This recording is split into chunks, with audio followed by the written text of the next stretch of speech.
जब औलादे माँ को नौकर की तरह डांटती हैं तो तुम समझना कि क़यामत के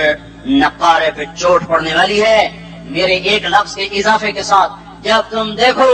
कि इस्लामाबाद के नौजवान अपनी माँ को जलील कर रहे हैं, बाप का गरिबान पकड़ रहे हैं, बाप का हाल तक नहीं पूछते, वो हाय करता है, ये हू करते हैं, माँ तड़पती है, ये हंसते हैं, इनको यारों से फुर्सत नहीं, इनको केबल और टीवी से फुर्सत नहीं है, और माँ बुढ़ापे में कसक रही है और बुढ़ापे में वो